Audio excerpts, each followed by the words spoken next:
In 1429, a teenage girl changed the course of a war that had been raging for nearly a century. She wasn't a trained soldier, she wasn't a noble, she couldn't even read or write. And yet, within a year, she would lead armies, turn the tide of a collapsing kingdom, and stand face to face with kings. Her name was Joan of Arc, and her story is one of the most unbelievable in all of history.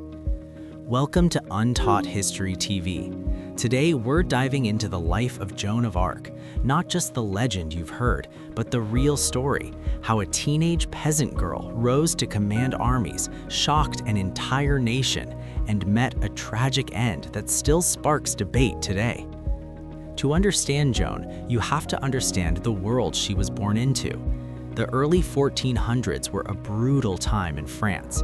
The country was deep into what we now call the 100 Years' War, a long, drawn-out conflict between France and England over who had the rightful claim to the French throne.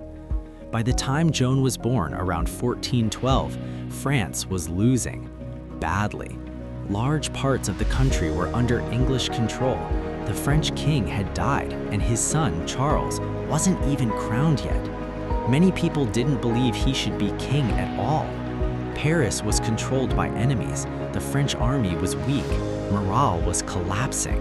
To many, it looked like France was finished. And far away from the front lines, in a small village called Domremy, lived a girl named Joan. She was the daughter of a farmer. She grew up doing chores, tending animals, and living a quiet life. Nothing about her upbringing suggested she would one day change history. But when she was around 13 years old, she began to experience something that would alter everything. She claimed to hear voices, not ordinary thoughts, but what she believed were messages from God. She said saints were speaking to her, guiding her, telling her she had a mission. At first, she kept it to herself, but the message became clearer. She was meant to help Charles, the uncrowned heir, become king of France, and she was meant to drive the English out. Now, think about that. A teenage girl in the 1400s claiming she was chosen by God to lead a nation's army. Most people would have dismissed her immediately, but Joan didn't back down. At 16 years old, she left her village and set out to meet Charles. It wasn't easy. She had to travel through dangerous territory, convince soldiers to escort her, and somehow get an audience with someone who barely trusted his own advisors. When she finally arrived, Charles decided to test her. According to accounts, he disguised himself among a group of courtiers to see if she could identify him. Joan walked into the room and went straight to him, even though she had never seen him before. That moment alone shocked people, but it wasn't just that. She spoke with confidence. She claimed she was sent to save France, and somehow he believed her.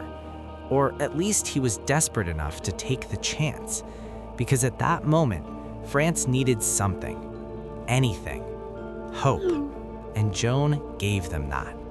She was given armor, a horse, and command alongside French forces. Now, she wasn't a general in the traditional sense. She didn't create battle strategies, but she did something just as powerful. She inspired. She brought belief back into an army that had almost given up. And that belief would soon be tested. In 1429, the city of Orleans was under siege. If it fell, France would likely fall with it. The situation was desperate. French forces had failed repeatedly to break the siege, but Joan insisted they could win.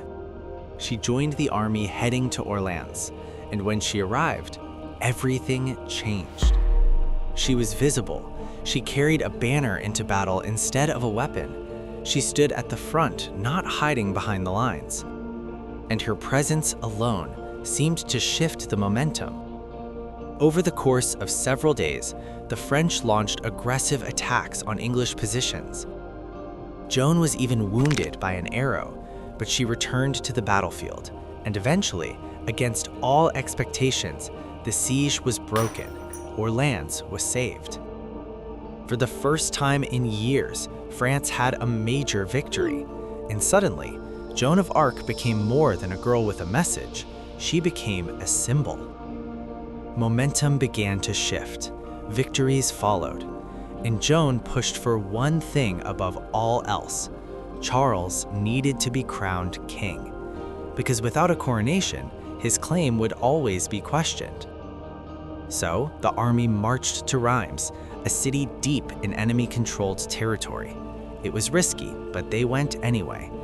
And along the way, cities surrendered, almost as if the tide had completely turned. When they reached Reims, Charles was crowned King Charles VII of France, and standing beside him was Joan, a teenage girl who just months earlier had been unknown, now at the center of a historic moment. But this is where the story takes a turn. Because success didn't mean safety. Joan wanted to continue pushing, to fully drive out the English. But not everyone around the king agreed. Political tensions grew. Support began to weaken. And in 1430, during a military campaign, Joan was captured. Not by the English directly, but by a group allied with them. She was handed over, and what followed was not a normal imprisonment. It was a trial, but not a fair one. Joan was put on trial for heresy, accused of things like claiming divine visions, dressing in men's clothing, and acting outside the role expected of women at the time. The trial was heavily biased, designed to discredit her. She was questioned repeatedly, pressured, and isolated. But despite all of it, she held her ground. At just 19 years old, she defended herself against trained theologians and officials. Eventually, she was found guilty and sentenced to death. In 1431, Joan of Arc was executed, burned at the stake as a heretic. But even in that moment, there were those who believed this was wrong. Years later, a retrial was conducted, and this time she was declared innocent. Her conviction was overturned, and she was recognized not as a criminal, but as a martyr. Centuries later, she would be declared a saint, but her impact wasn't just spiritual. Joan of Arc changed the course of the 100 Years' War. She gave France something it had lost: belief, momentum, hope.